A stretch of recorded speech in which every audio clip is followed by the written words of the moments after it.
Hey,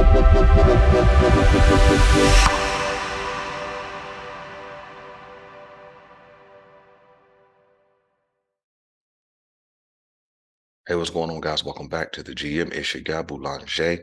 In today's video, we're going to be talking about the Lamar Jackson contract.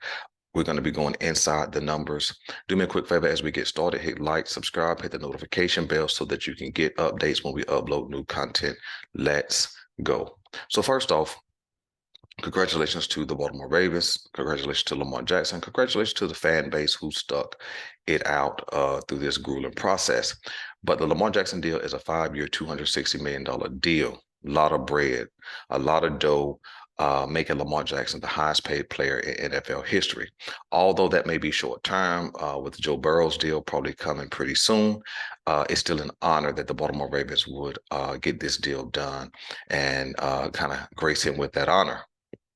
Okay, so how does this contract impact the Baltimore Ravens for 2023, which is really the most important year because it's the year that we're in? Well, first off, his cap hit is $22 million, which creates $10 million in cap space, which will allow the Baltimore Ravens to bring in some veteran players and also sign their rookies.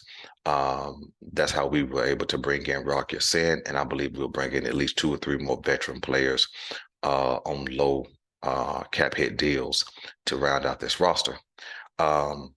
This deal has an $80 million payout in 2023. It breaks down to the overall deal breaks down to a $50 million annual salary.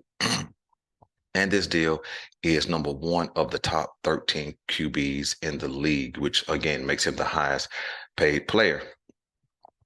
When you look at the contract, over the course of its life, again, the most important number is going to be the cap hit because that will always tell you the percentage that the percentage of the money that a current contract is costing. And so in 2023, here's a $22 million cap hit.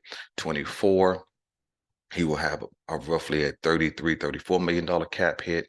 In 2025, the cap hit will be $45 million, and then it explodes for the 4th and 5th year. It'll become $75 million in 2026 and $74.5 million in 2027, which means you're certainly going to see a restructuring near the end of that 3rd year. The Baltimore Ravens will not carry a $75 and $74 million cap hit for those last 2 years. And then on the very end, there's a couple of void years, which allows them to stretch out the terms of this deal.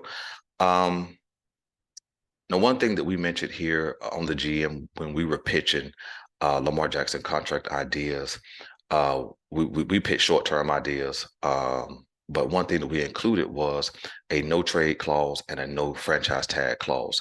And those 2 things are special to Lamar Jackson's deal.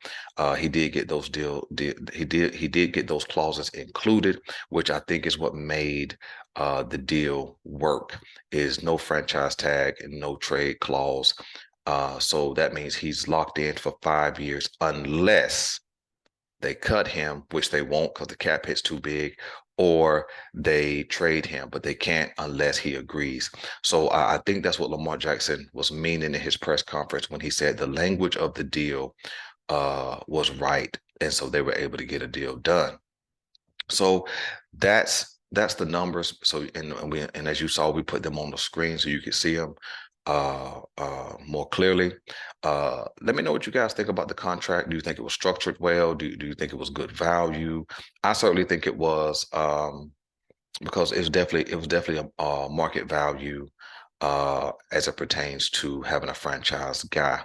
And at the end of it all, there was $135 million that was fully guaranteed and $185 million in guarantees.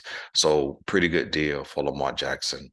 And he's our guy. So let me know what you want me to know, man. Hit like, subscribe, hit the notification bell, and listen, stay tuned for the changeover. Super excited about it. I'm your guy, Boulanger. This is the GM, and we're out.